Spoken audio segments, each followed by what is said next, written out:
Good morning, everyone. How are you? Welcome to our third virtual general membership meeting, hopefully our last 100% virtual membership meeting. My name is Neil Collins. I'm the CEO of the Santa Clara County Association of Realtors, and it's my pleasure to welcome you here today. We have an amazing presentation. We have the CEO from Joint Ventures Silicon Valley. For those of you who are want to be statisticians or economists, you're going to get blown away. And I guarantee you, if you haven't heard of Joint Venture Silicon Valley, you will after this. You're going to bookmark the web page, and it's going to be a go-to reference for you. I mean, it is. You are really going to be blown away today. And with that, let me go ahead and kick off the meeting by introducing our 2021 president, Mr. Doug Goss. Go ahead, Doug, take it away. Thank you, Neil. And thank you everyone for being here this morning virtually for our second general membership meeting of the year. Hopefully next meeting in August, we'll be able to hold the event live at SCORE. As Neil mentioned, we have a great agenda for you today. Before we get started, I would like to introduce our 2020 SCORE Volunteer of the Year, Therese Ferrara, to lead us in the Pledge of Allegiance. Therese? Welcome, everybody. Everyone could stand up, please. I pledge allegiance to the flag of the United States of America and to the republic for which it stands, one nation, under God, indivisible, with liberty and justice for all. Thank you, Therese. Well done. As most of you know, this last week has been very busy with news from C.A.R. that open houses were now being allowed. News traveled very quickly as there were 182 open houses being advertised in Santa Clara County on MLS listings for last Saturday. SCORE will continue to monitor the changing information that is coming from C.A.R. in the County of Santa Clara, and will continue to update our online transaction resource center with the latest updates. Also, many people have asked about broker tours. Neil Timbobian, our government affairs director, and I will be meeting with the leaders of our broker tour groups this afternoon to discuss the opening of the SCORE sponsored broker tours. So keep an eye out for an update either later this afternoon or tomorrow morning. Before we bring on our featured speaker, I would like to thank a couple of our corporate sponsors. First, please welcome Cindy Kendall with Citibank. Cindy? Hey, thank you. Thank you for having me this morning, and welcome all to your general membership meeting. I did want to applaud SCORE for being an association that pivoted this past year like we never expected we would need to. So it's been a moment of normalcy for me to be involved in the webinars that they've been able to put on through the year. So I just wanted to applaud them for their leadership and content they've been able to keep going throughout this past year. Speaking of hopeful normalcy and seeing each other at the next event, I do very much also look forward to that, being able to be in person to these events as we go throughout the year. Speaking of normalcy, one of the things that Citibank did really strive to do is maintain our product set to be normal. In a crazy year, a lot of lenders had to rethink things, and that was understandable. We made an effort to not do that, that clients needed to still be able to get into their dream homes, no matter what was happening in the larger world events. And we have been able to keep that and will continue to do so as we get back to normal. Did want to just mention a few of those that will help your clients get into that dream home. We have maintained our FHA-like first-time home buyer product, and that is a much cheaper option, but yet still gets them in the loan amounts of the 800s, something that a lot of condos do allow for in our very expensive market, but still allows them a foothold to get in. We're very flexible with foreign credit and gift funds and assets. We're able to work with visas. So if you have customers that are students finishing up their PhDs at Stanford or Berkeley, we're able to help them get into a home before they become fully H-1B visas. And lastly, we're able to help those that have a departure residence and are moving into their next dream home get into that. We have never stopped letting them use rental income from their departure residence. We also allow them not to have sold their property yet, but still qualify for the next one. The beauty of that for you realtors is that requires you to be listing and marketing the other one. So it's 2 for 1 when they need that. So with that, thank you for being a wonderful partner this year, and I hope you have a wonderful meeting. Great. Thank you, Cindy. And thank you for your sponsorship. Next, we have Josh Roughton from Off Price Carpet. Josh, would you like to say a couple words? Of course, Doug. Thank you so much. I appreciate the time that I'm coming here and talk to you guys this morning. I'll be real brief because I know you guys, we have a great meeting this morning. Just want to introduce myself again. My name is Josh Roughton. I'm with Off Price Carpets. We're a local flooring store. I think the two things that we do differently than everyone else that can really help you guys make that house just look a little nicer, to get a little bit more money for your clients is first, we actively stock a lot of flooring just for real estate agents to make that house look, like I said, look just a little bit nicer. So we're able to get on jobs within days, not weeks, like some of my competitors. Secondly, and this is just for SCORE members and their client referrals, we will take money out of escrow. This will cost your clients $0 up front. And when they sell the house, we can get paid. And as we all know, it's not too bad out there in the market. So we know we're going to get paid because you guys are going to sell the house and we're going to help just a little bit. So if you guys need anything, any flooring needs, we'll be happy to help. Again, I'm Josh. Give me a call. Thanks, Josh. And I can speak from experience. Josh just did the carpet for 2 of our listings that sold with multiple offers, and just did 2 of my rental properties, finishing up one yesterday. So thanks, Josh. You guys always do a great job for us. Next, I'd like to introduce our featured speaker, Dr. Russell Hancock. Dr. Hancock is president and CEO of Joint Venture Silicon Valley, a position he has held since 2003. In this role, Dr. Hancock is best described variously as a civic leader, community gatherer, institution builder, social entrepreneur, and outspoken advocate for regionalism. Dr. Hancock is also the founder of the annual State of the Valley Conference, a town hall meeting attracting more than 1,500 leaders for a day spent in dialogue and discussion about the Valley's challenges and opportunities. Dr. Hancock will be giving us a State of the Valley overview, how Silicon Valley is recovering from last year, and where we're heading. Afterwards, we'll have a Q&A, so please put your questions into the Q&A. And with that, I'd like you to please welcome Dr. Russell Hancock. Thank you. That's a lovely introduction, and I just feel deeply honored that I can join your gathering today. Thank you. Thank you for this opportunity to tell you about the world the way we look at it.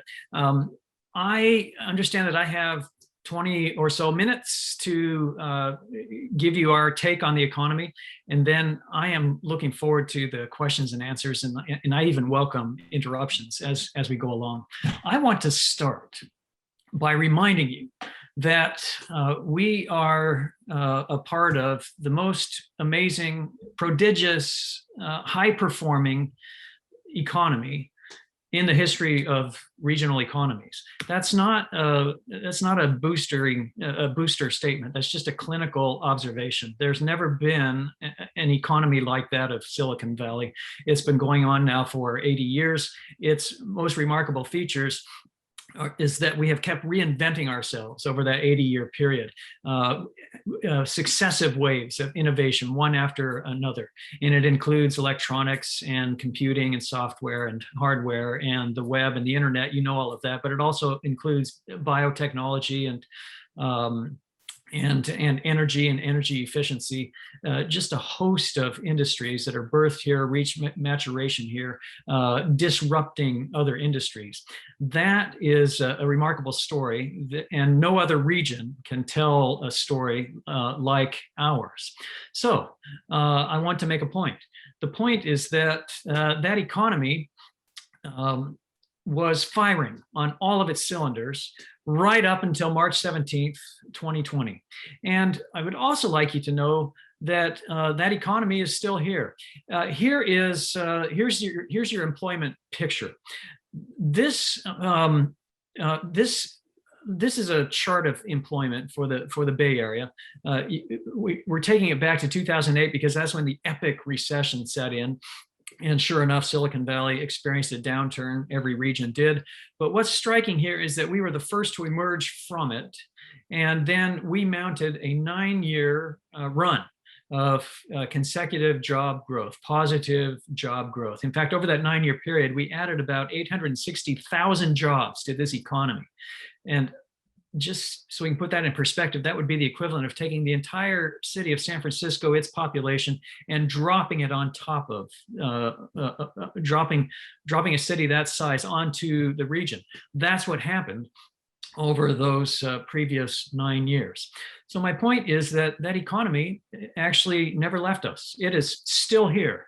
All the fundamentals are there. Everything is there. What happened is that we introduced an artificial intervention and made a policy decision to shutter certain segments of that economy. And so, no surprise, none of us should be surprised. Here's what happens when you do that. You experience massive amounts of job losses, and in those designated sectors. So over the past year, we actually lost 450,000 jobs in the Bay Area. Silicon Valley proper lost about 150,000 jobs. But we're now recovering those jobs as the economy reopens and as it's possible to participate in commercial activity in the way that we previously did. So as you think about your industry and as you think about your trends, you should understand that you are continuing to participate in an economy that has strong fundamentals and is in fact the strongest economy that the world has ever known. And it's driven, of course, by the tech sector. We have a thriving tech sector.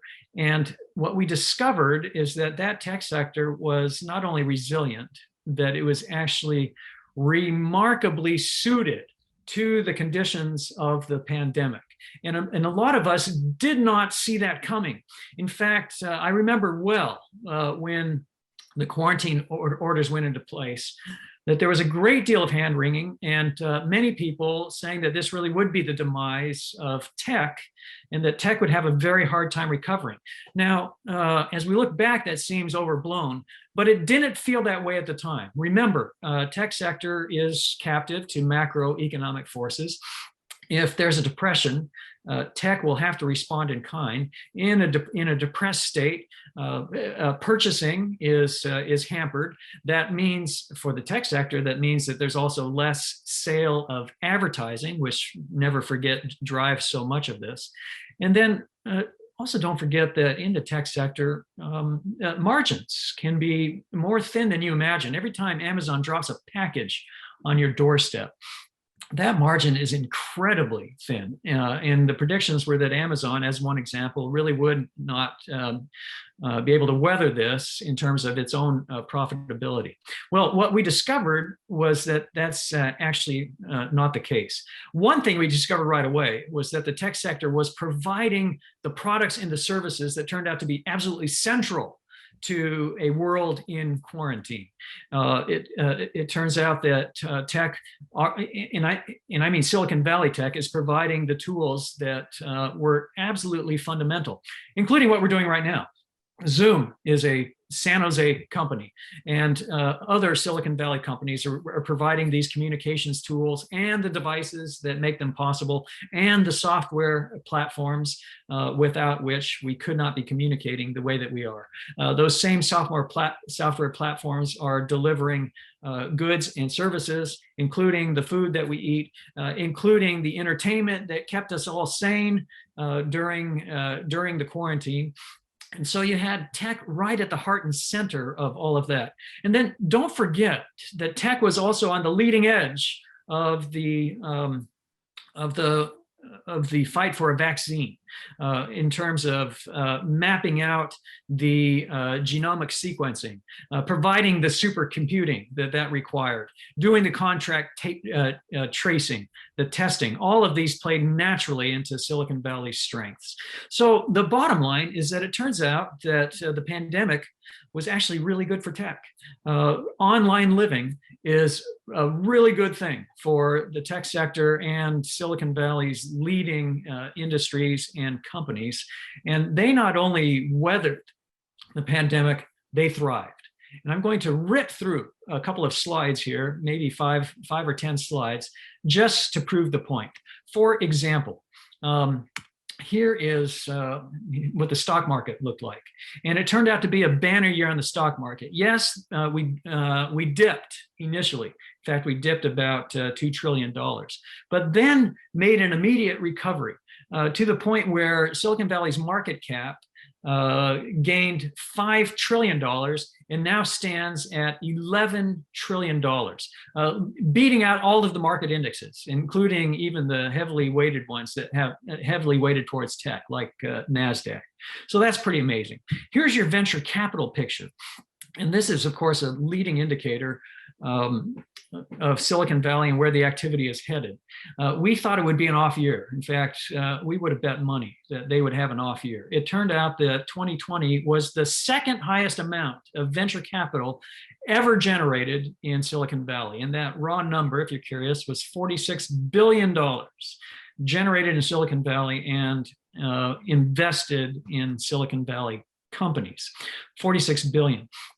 By the way, here's how all of those investments break down. If you're interested, it's healthy and robust. Tons of investment in internet, healthcare, like you would expect, telecom. But the fourth largest category, this is interesting, is automotive and transport. Huge mega deals going into companies like Waymo and other autonomous vehicles. So transportation during the pandemic is emerging as a major area for Silicon Valley. Some of your top venture capital deals, if you're curious, I mentioned Waymo, Robinhood, Neuro. These aren't big deals. We're actually calling them mega deals. That means that they were 100 million or more. And the Valley was rife with those. You've probably heard the term unicorn. That means you are a private company, not yet public, but you are valued at more than $1 billion. People used to, they coined the term because unicorns are considered to be rare or mythical. But it's not the case in Silicon Valley. In Silicon Valley, we actually had, during the pandemic year, we totaled up 114 unicorn companies. That's about half of all the unicorns in the United States. In fact, there's so many of them that we don't think of them as rare anymore. DECACORNS is what we're talking about in Silicon Valley now. And of the DECACORNS means you're valued at $10 billion. And we have 8 of those in Silicon Valley. More than, well, there's only 8 DECACORNS in the whole country. And I'm sorry, we have about 60% of all of the DECACORNS in the United States. That's the point I'm trying to make with this slide. So it's pretty interesting. Now here's your IPO picture.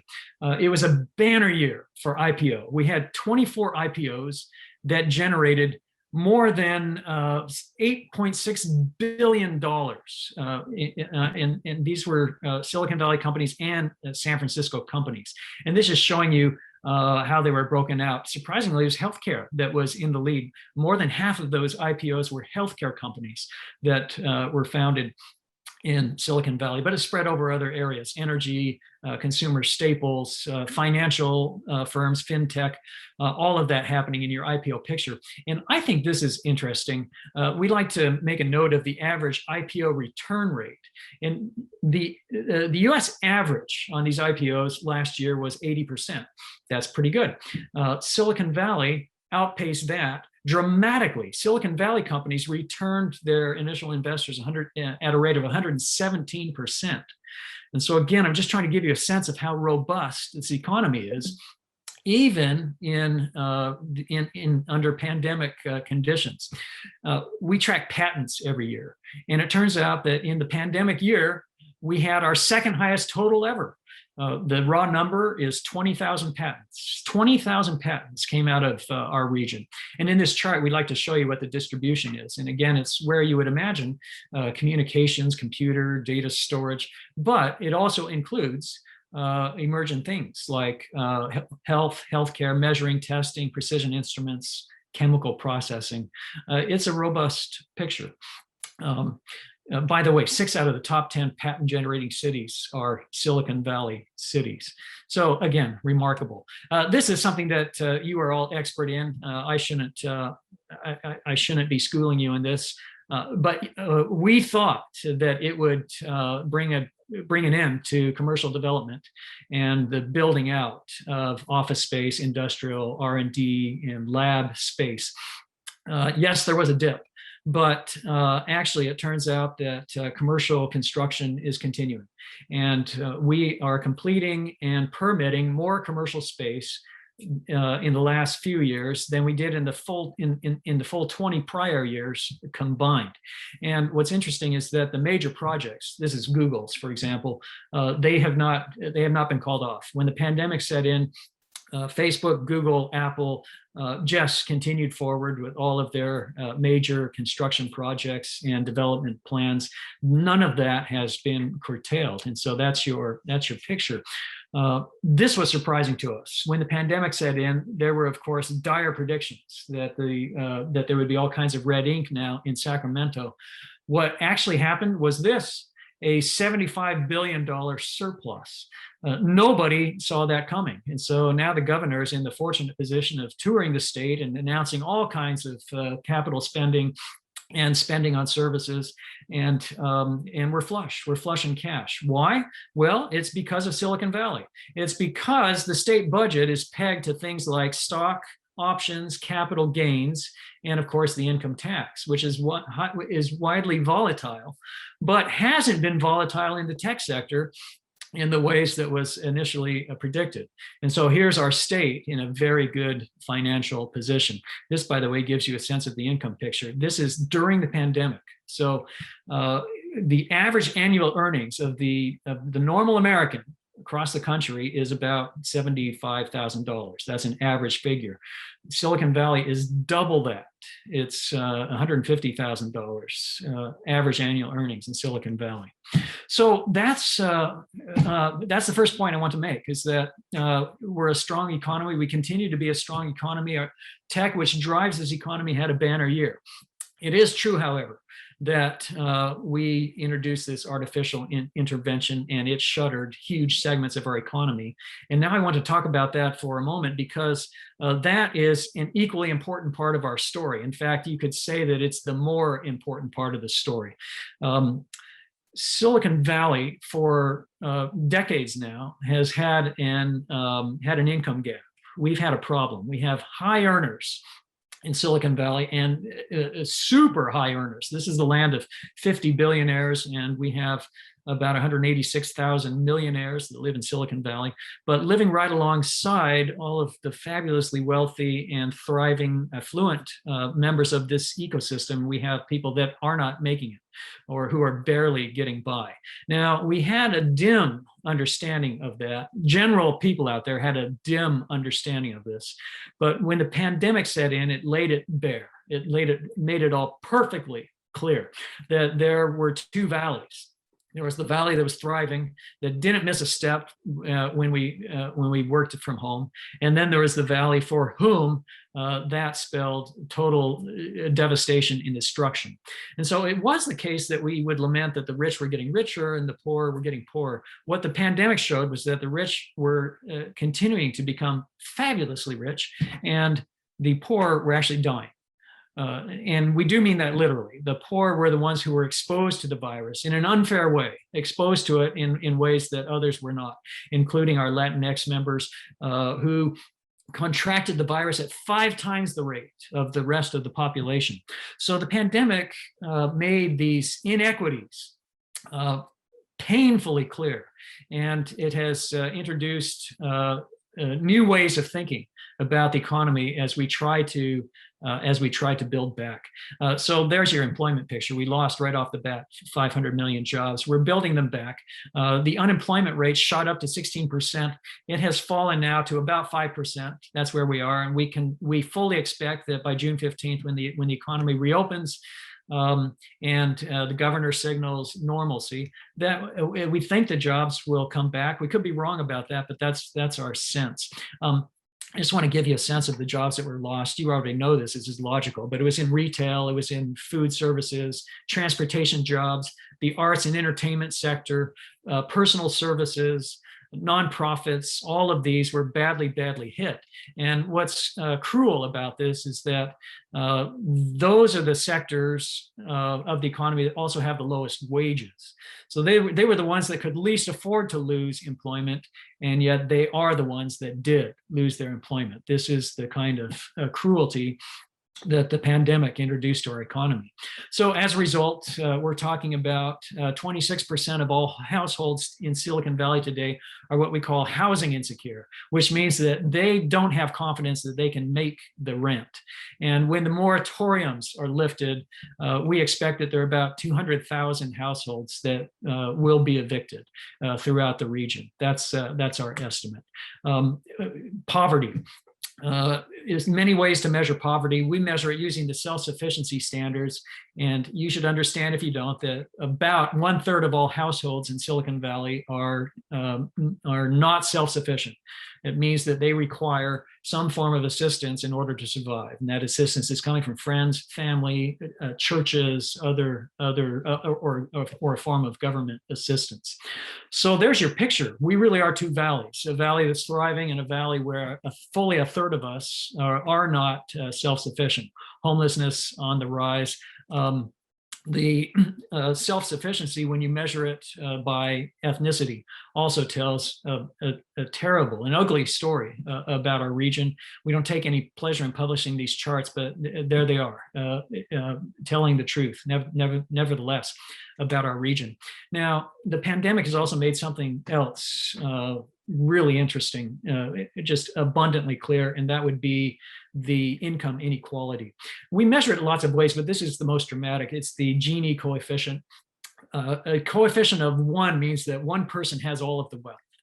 And a coefficient of 0 means that the wealth is equally shared by all of the people. Now, Silicon Valley's long history was of a low Gini coefficient. In other words, widely distributed income. We were a valley of just mid-range income professionals. That's what we were. That was our story, clear through the 90s. And then suddenly something happened. Here today, our Gini coefficient is 70, and it is the highest in the United States and one of the highest in the world. If we were a country, people would consider this politically unstable. A Gini coefficient above 50 is considered unstable, and the conditions for revolution and for revolt. Okay, so just one last slide here about our income inequality. You should know that the top 16% of earners in the Silicon Valley economy account for 81% of the wealth. And the lowest segment, the bottom half, 53% of the earners in Silicon Valley, well, they command 2% of the wealth. So that's your sense there on how the region's doing.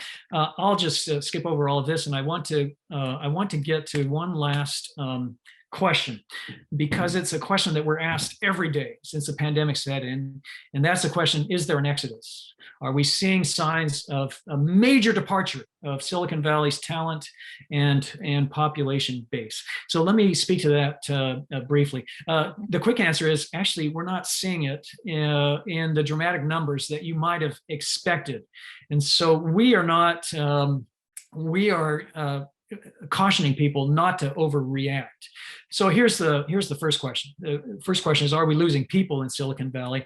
And what that really means is, are they moving out of the region? And does that translate into a net loss for Silicon Valley and a net gain for some other place? Well, let me answer this in a straightforward way. First of all, you should know that we've actually been losing population for the last 5 years.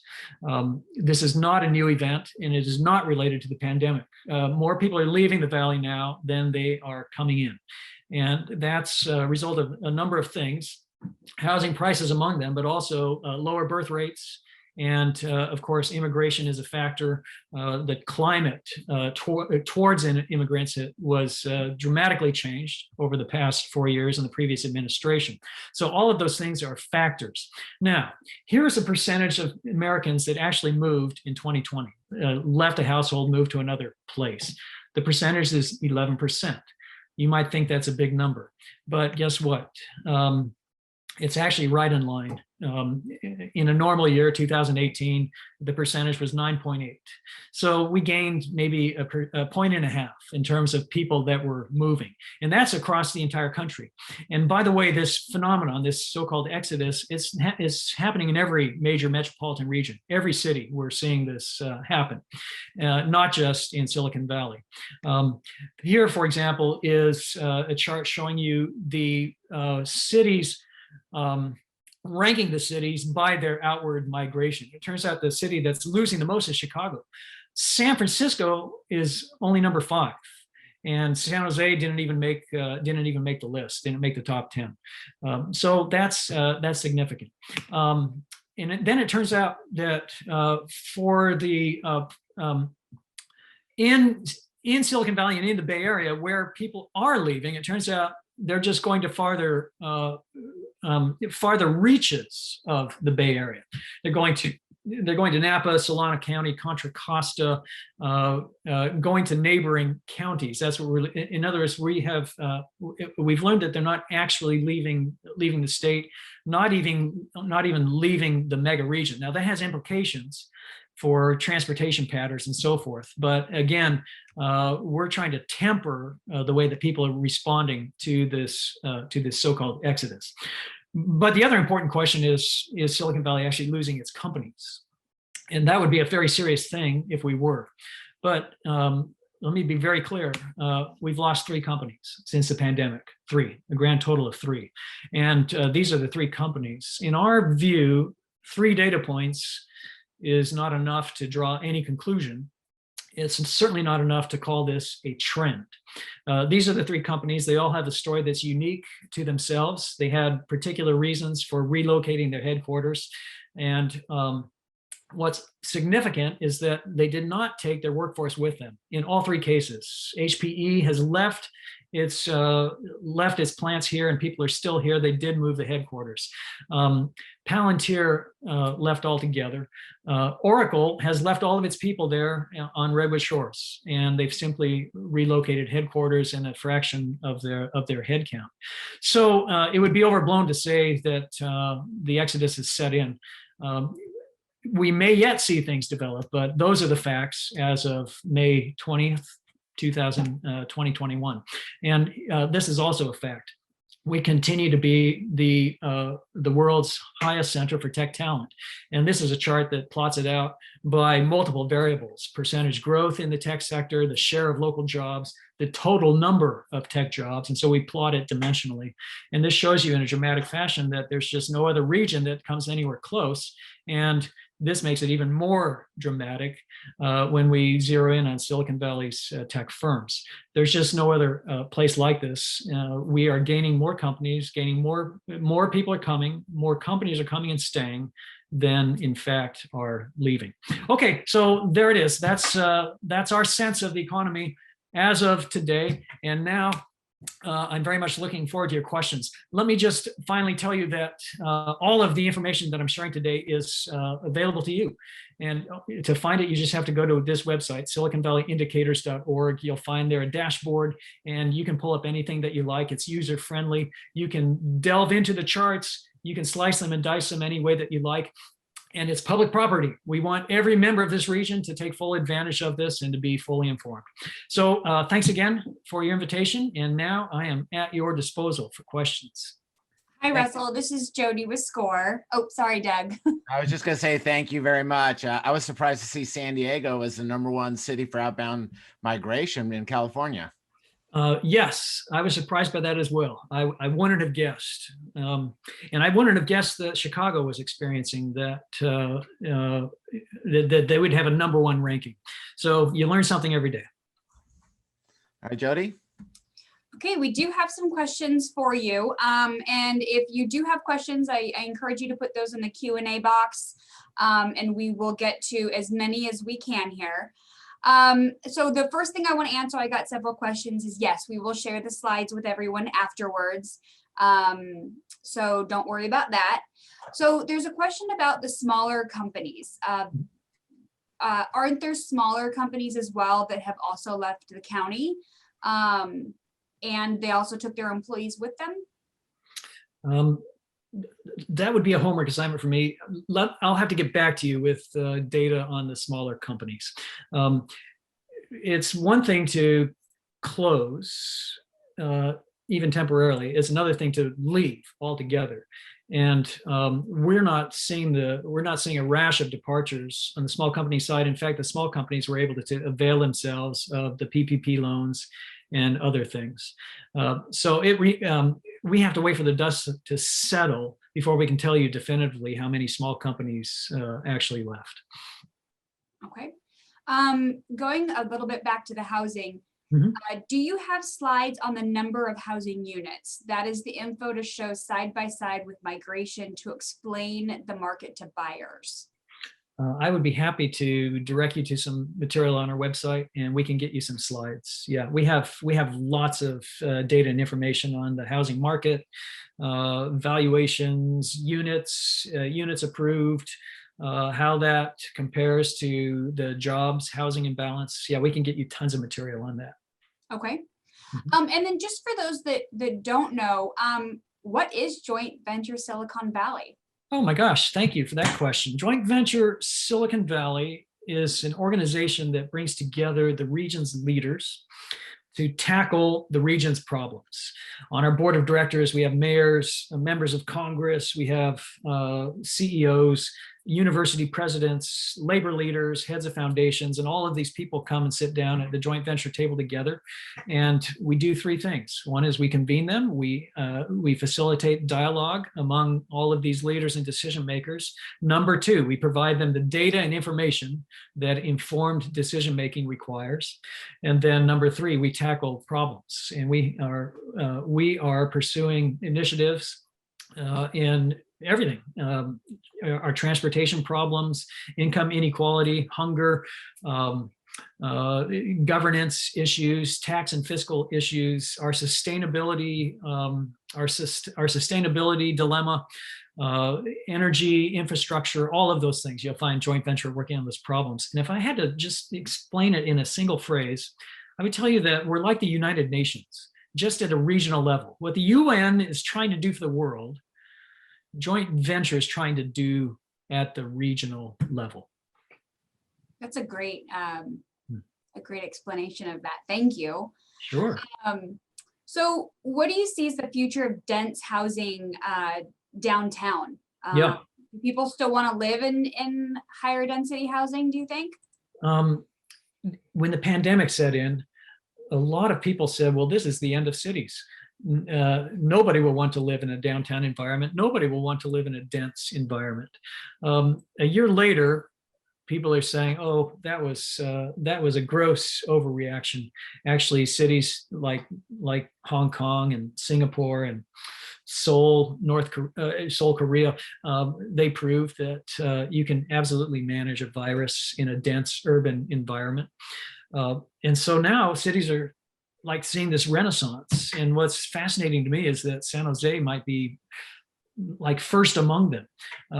Enormous transformative things happening in San Jose in terms of downtown development, the density that's being approved, and not only the density, but the creativity that's going into these proposals, making them on the cutting edge of sustainability and also on the cutting edge of design, especially design that's intended to create community.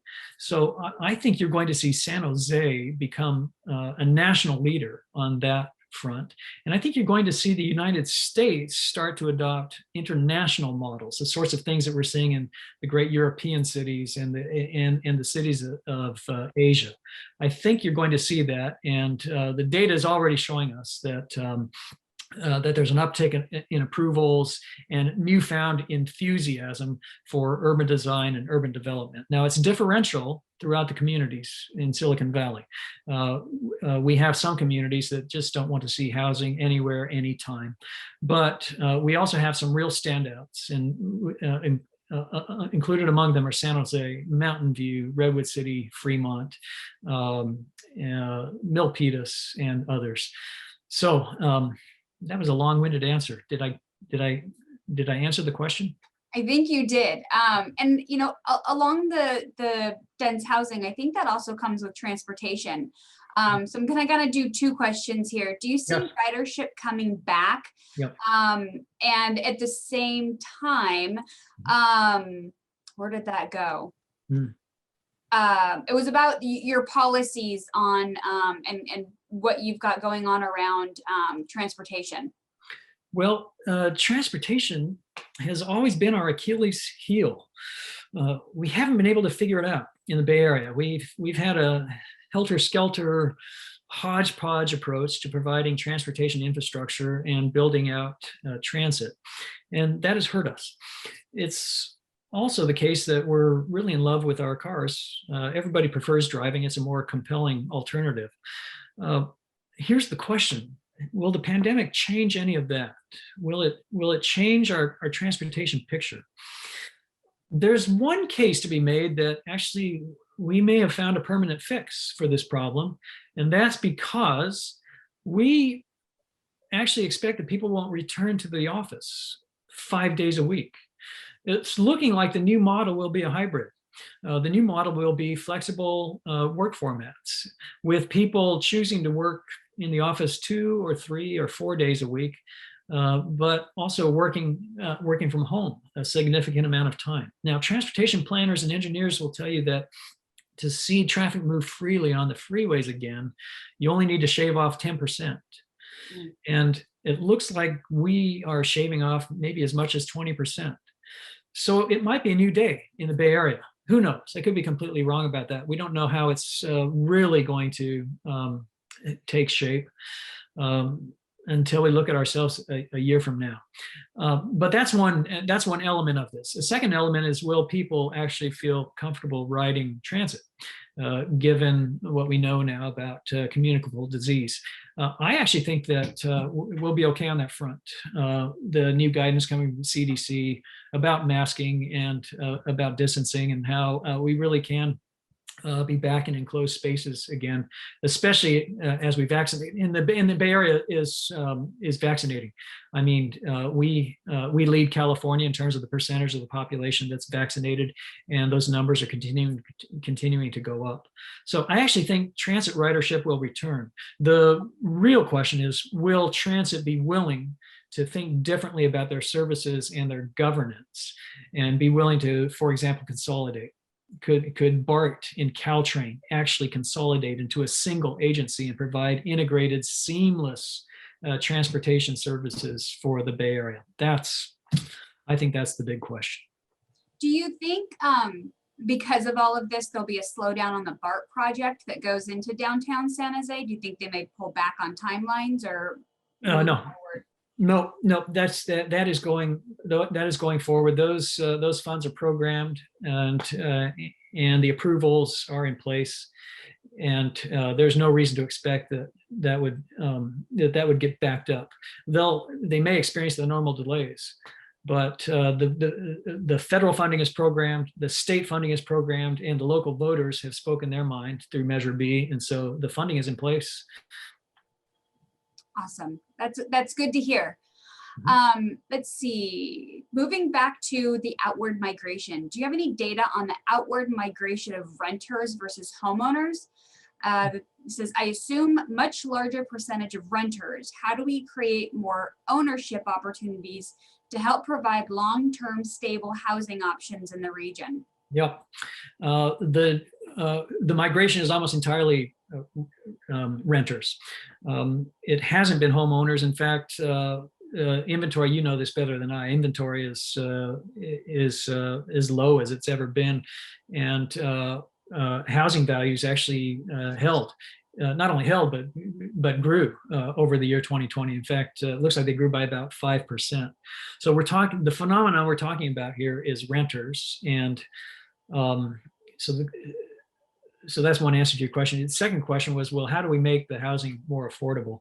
I have a very simplistic mind. I have a simplistic way of looking at this problem, and to me, it's just a supply problem.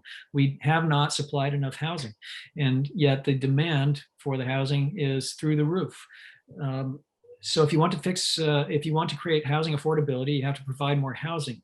Now, it's difficult in our area because our geography is punishing. We're a peninsula surrounded on 3 sides by water and ringed by mountains and permanently protected open space. So for the most part, we're already built out. If you're going to add to the supply, the only way you can do it is through density or going vertical.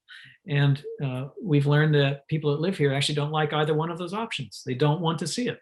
And as a result, they're electing people to represent them that are opposed to growth and are talking about in terms of neighborhood preservation.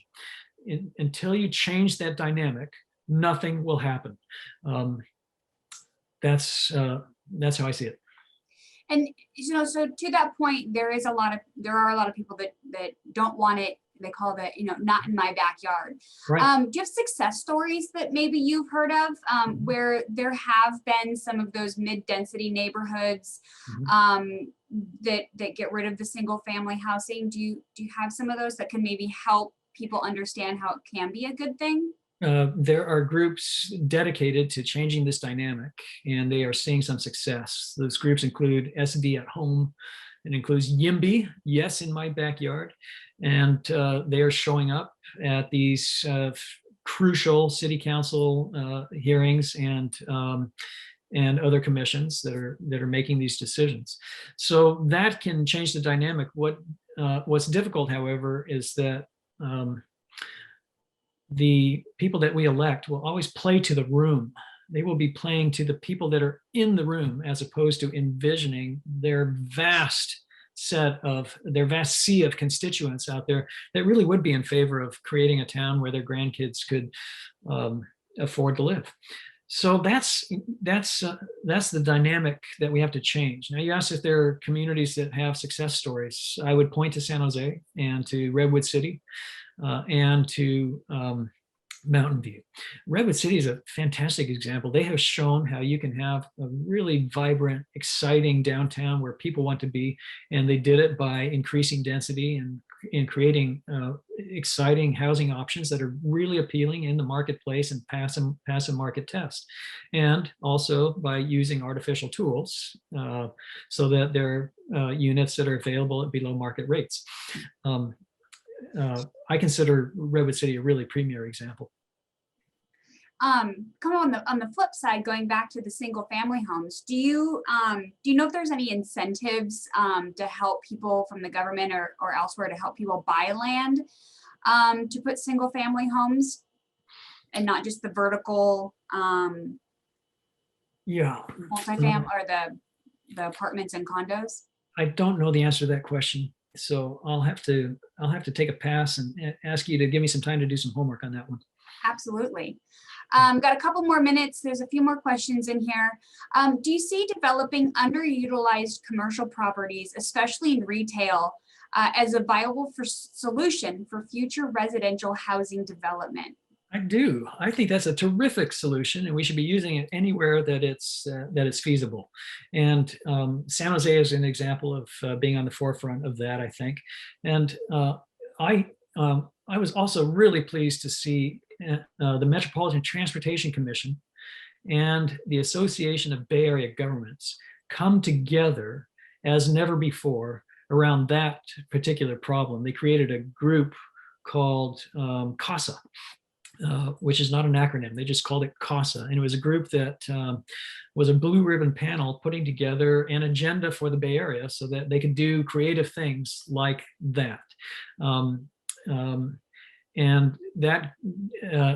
that group is still at work, and they've been going out to secure state legislation where it's necessary, and going out to do things like explore the feasibility of creating a regional housing authority, and creating funds, and addressing the policy issues, especially where it's around zoning and redesignating properties that can be used for housing.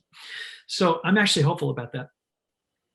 Okay, and one last question on taxes.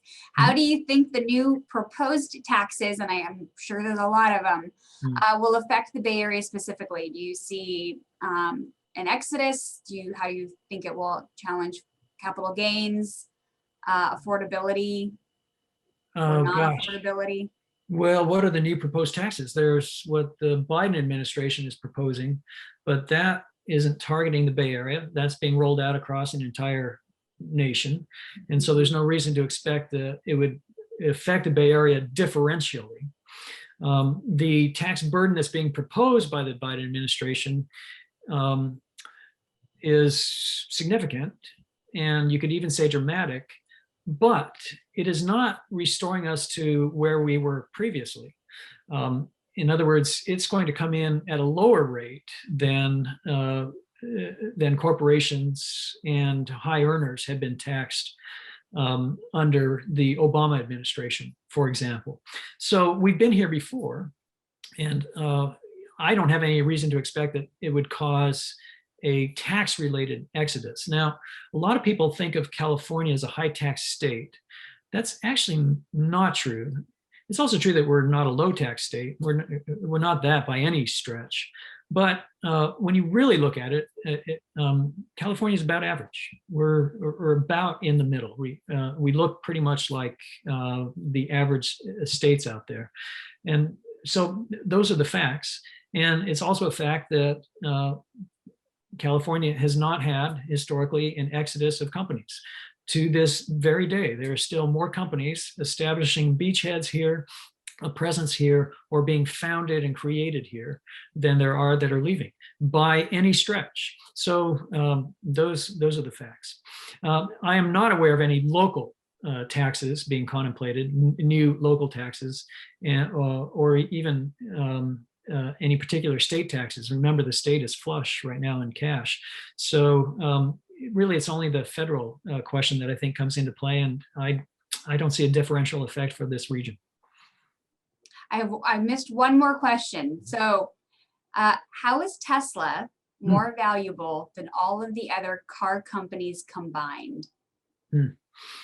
Boy, I'm not an expert on that question. But it's really interesting to me that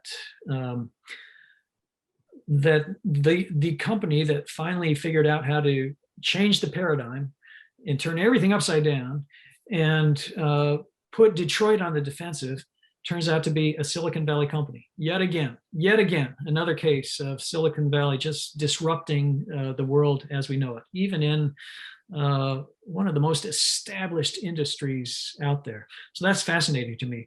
I think whatever Tesla is, they've earned it. They've earned it because they've created a product that people want, and a product that is actually addressing one of the most significant problems on the planet. So they got here the hard way. That's for sure, they did. So those are the questions that we have for you. I want to thank you. Really great answers. Doug, I'll turn it back over to you as well. Great. Thanks, Jody. And thank you so much, Dr. Hancock, for being here and sharing with our membership this morning. Greatly appreciated. A real pleasure. Thanks for the invitation. Absolutely. We'd love to have you back. So thank you. Okay. Just let me know. Thanks. All right. Thank you. Next, I would like to thank our Legacy SCORE members who have hit amazing milestones ranging from 25 to 50 years of SCORE membership. For those of you who were on earlier, we had a list of these members on the video loop before we started this morning's program. And if you'd stay on for a few minutes after the event, we'll scroll through the list of Legacy members again. Next, I would like to introduce another one of our corporate sponsors. Please welcome John Neckar from Bank of the West. John? Oh, mute, John.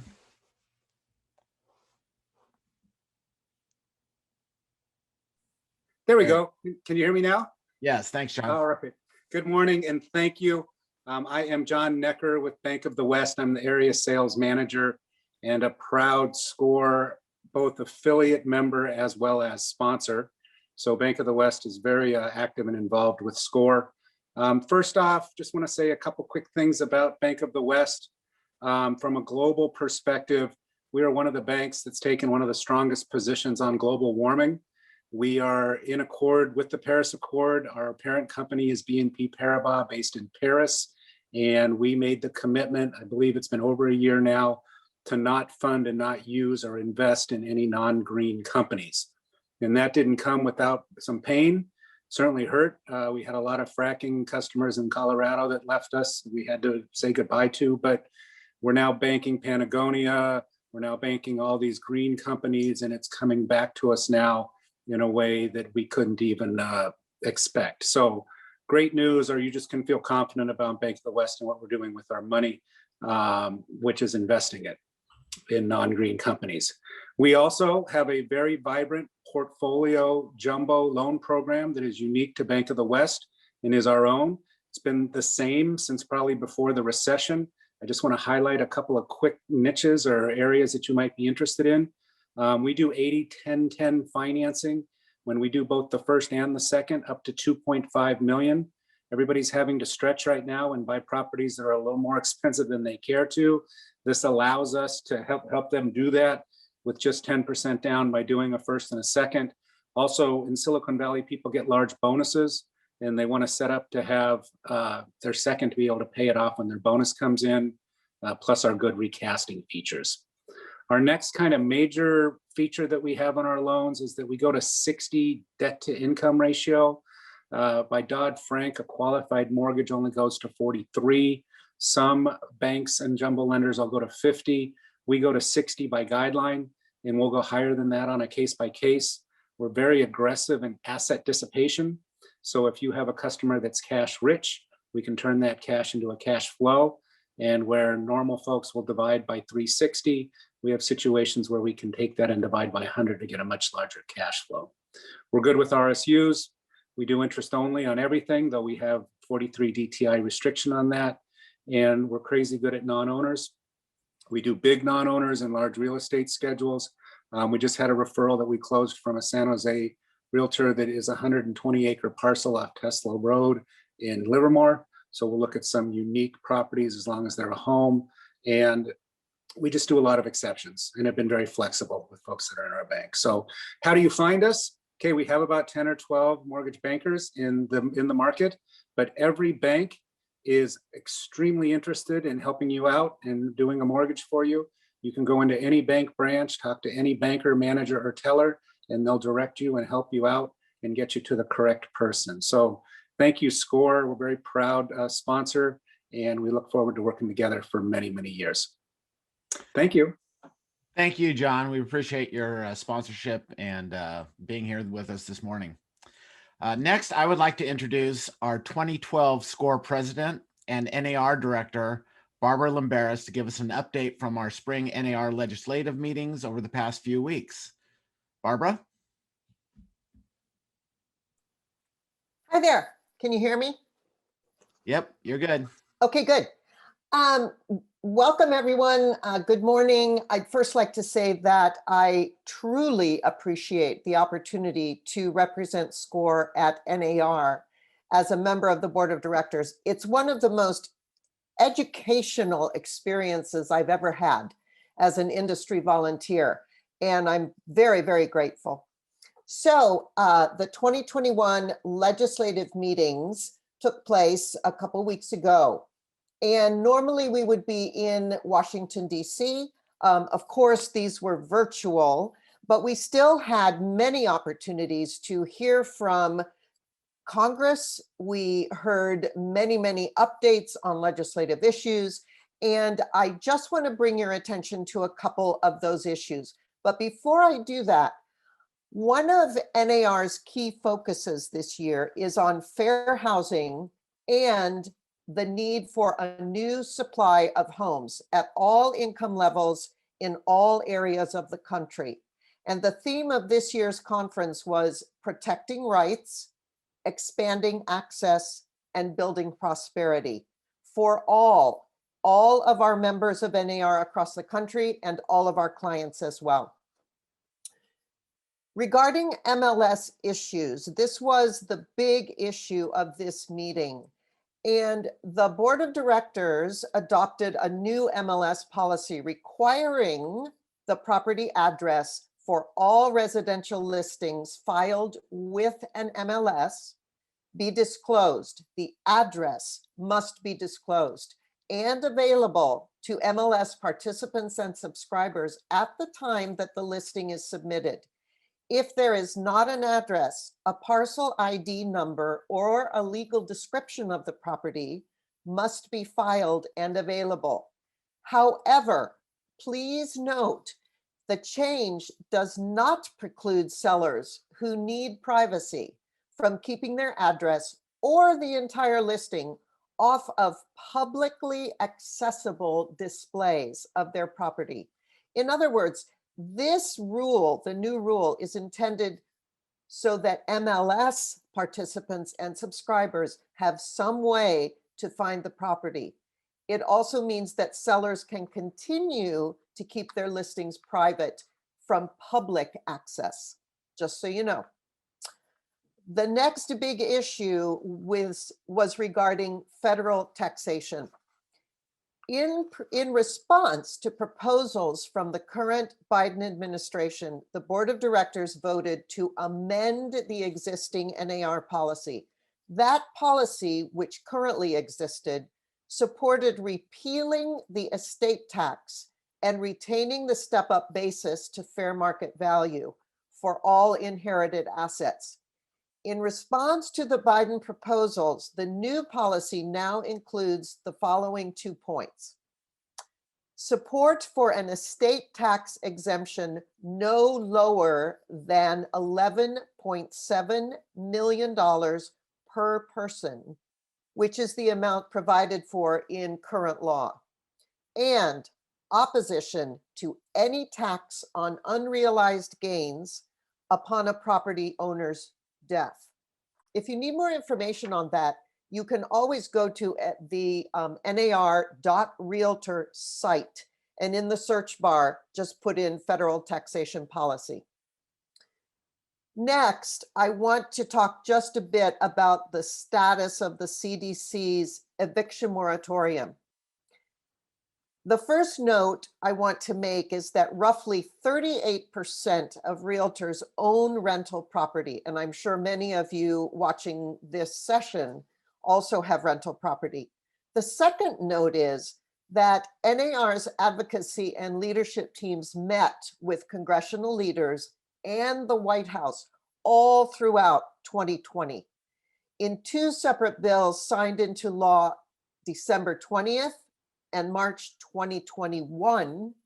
More than $46 billion in rental assistance has been secured to keep families in their homes and keep small housing providers afloat. On May 5th, 2021, just a few days ago, the U.S. District Court for the District of Columbia struck down the CDC's nationwide eviction moratorium, which was set to expire at the end of June, concluding that the moratorium exceeds the limit Congress placed on the CDC's authority.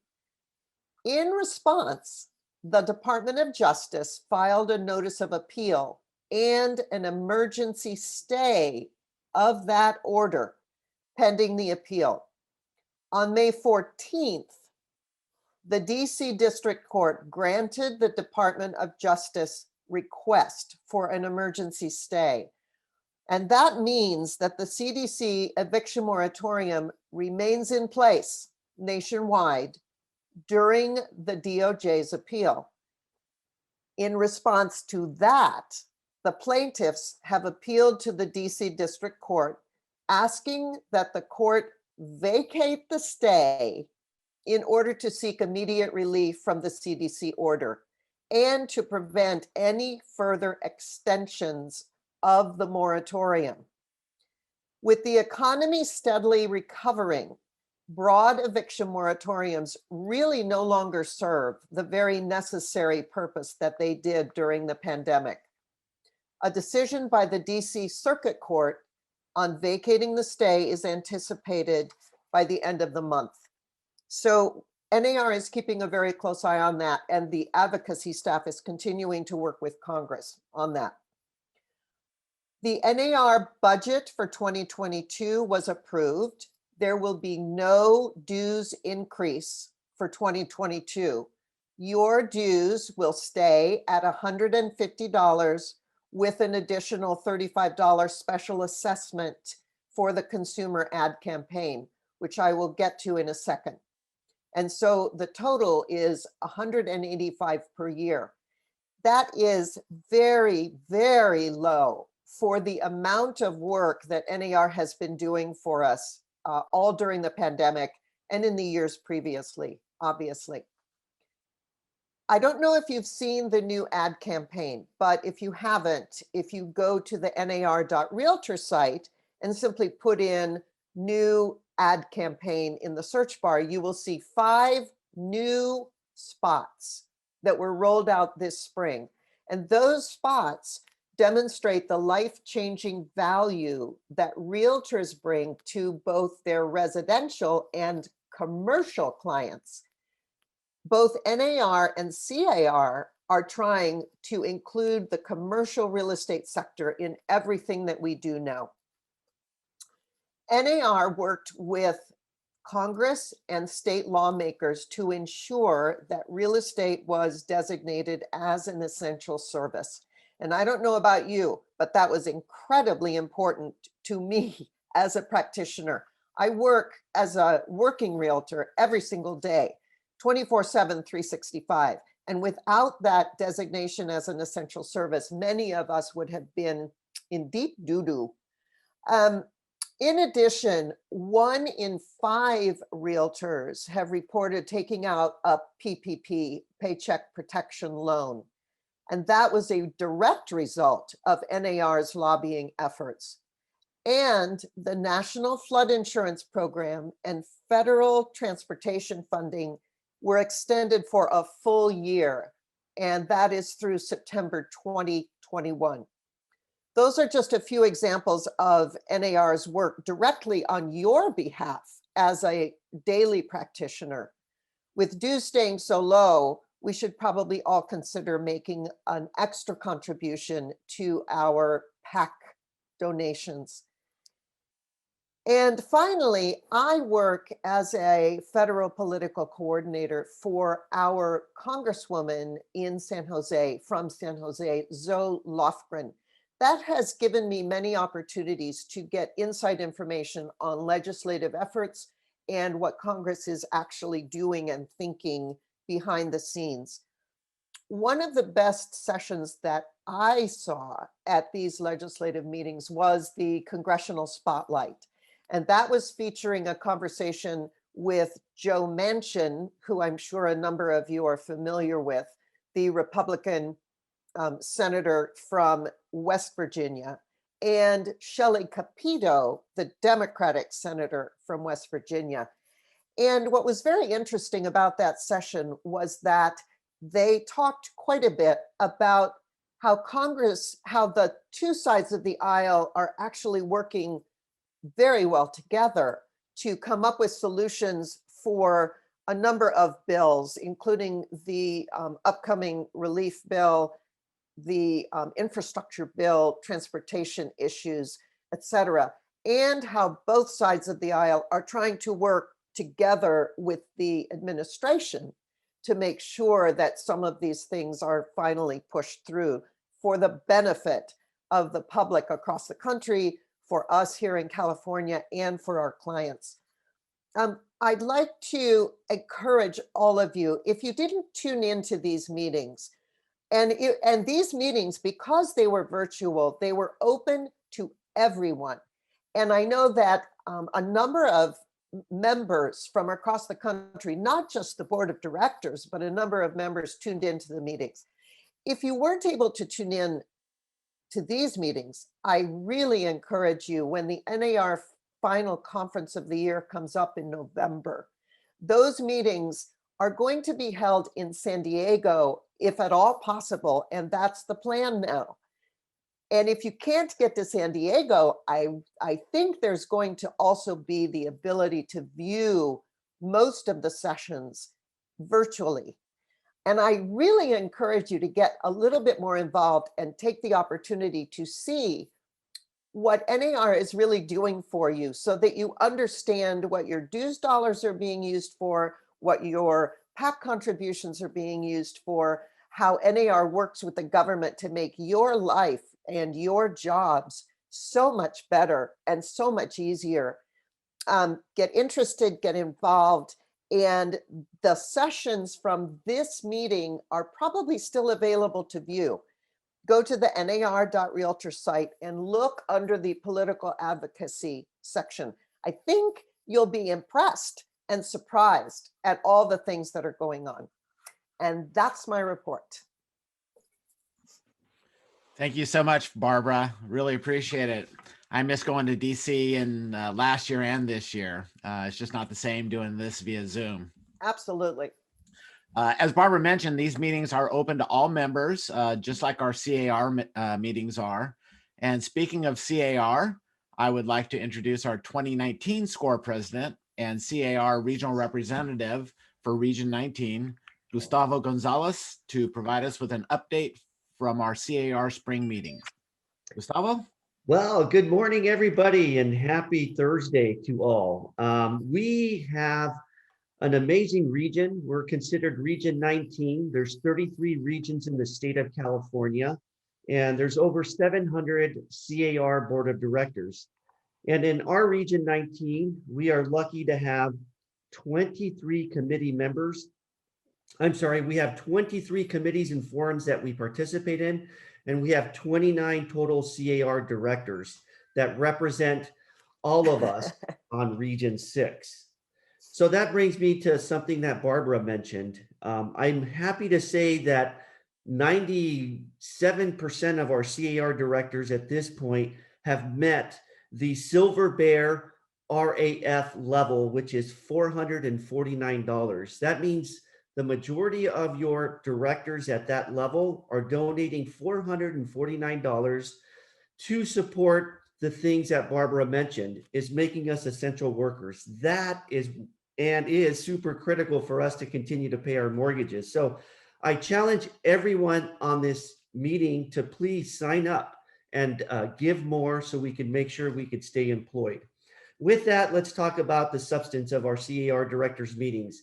There were several big issues that came out that we spent lots of time talking about, but CAR this year has made fair housing a very big issue, where it's been required for all CAR directors to get training, unbiased training, which the majority of us have taken. And I'm hoping to bring to SCORE so all of us could understand those things that we're dealing with through a new task force that was just forwarded or created by our own President Goss. But that being said, one of the biggest discussions we had at the CAR level is this building. Many years ago, the board of directors decided to look at creating a new CAR headquarters with workforce housing. With this pandemic that just hit us, a lot of us are thinking maybe we should rethink what we started many years ago. And so we've asked the leadership to come back with different options. Option one is to move forward with what we've thought about doing many years ago. Option two is to do a joint venture and work with somebody to help develop this new corporate office and workforce housing. Option three is to sell the whole project and use that money to buy a new corporate headquarters and maybe buy some housing or develop housing throughout the state of California. More to come at our next meetings. We also talked about clear cooperation.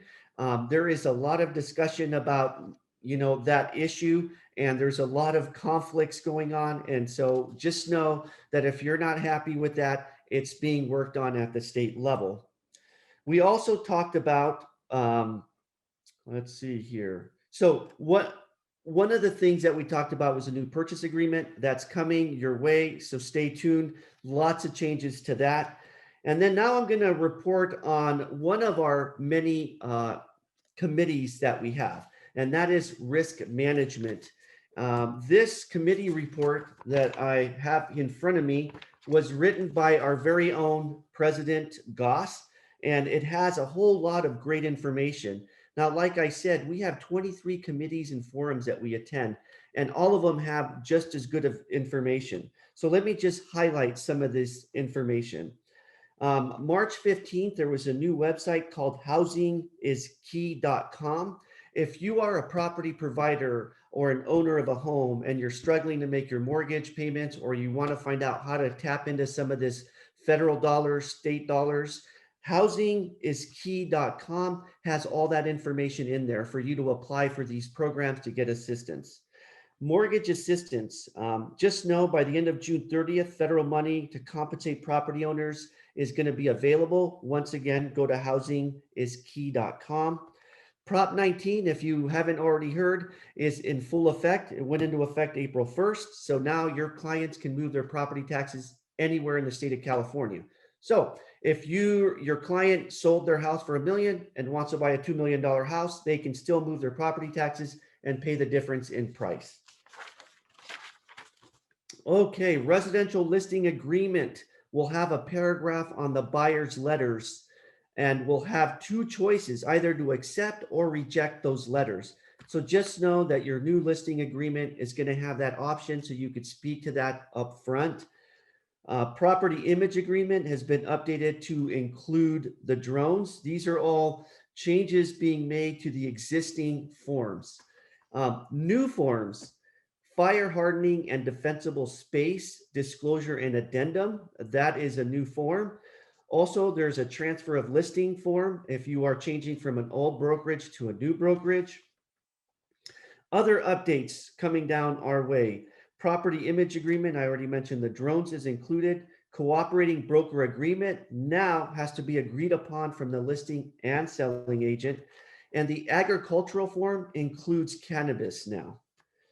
Okay, this is new. C.A.R. now has a peer-to-peer hotline. What is that? Well, if you're having issues dealing with a listing agent that's not returning calls, making life difficult for you, you can now reach out to this peer-to-peer ethics hotline. Just go to CAR.org and take a look. All right, things to protect us from technology hacks. Hardware theft is happening. You can encrypt your laptops. BitLocker is one of those companies that can do that. Data loss due to hardware or ransomware. There's backup data companies like Backblaze, CrashPlan, and Carbonite. These are all good choices and something that we should all be looking into. Eavesdropping. If you're at a McDonald's, Starbucks, or anywhere else and you're using their local network, just know somebody could be sitting right next to you stealing all that information. So looking at virtual private networks is a good idea. Avast is a company that can offer that, and Norton Antivirus. Also, access control for your passwords. I know I have probably over 70 passwords. I use a company called Keeper to protect all that, but there's a lot of others. 1Password is another one that's good. And if you want to check if your cell phone has been hacked, there's a website called https://haveibeenpwned.com. Now, I said a lot of information. My time is up. I will ask Tim to send all this out to all of you with all the other committee reports so you can stay on top of everything. Thank you for allowing me to be your humble Regional 19 chair. That concludes my report. Great. Thank you, Gustavo. And thank you for all you do for our association. Finally, I'd like to bring back our SCORE CEO, Neil Collins, to give us an update on some of the upcoming events at SCORE and a few closing remarks. Neil? All right, thanks, Doug, and thank you for everyone who stayed around to the end here. It was a great meeting. I hope you enjoyed the presentation from Russell Hancock and Joint Venture Silicon Valley. I found it absolutely enlightening. Huge fan. On Monday, 5/24, we have a fair housing webinar with Bill Dedman. It's one you don't want to miss, and I recommend that everyone please sign up. It's absolutely free. It's going to be an engaging conversation, and it's definitely a not to miss event. And then another save the event is save the date is going to be on July 29th. We're looking to do our SCORE member appreciation barbecue. And we still have it on the books and we plan on doing it. We may have to tweak an item or two depending on what the local regulations are, but May 29th is when your SCORE membership appreciation barbecue is going to go. And then also getting back to a sense of normalcy on August 24th, we're going to bring back our foundation annual golf tournament.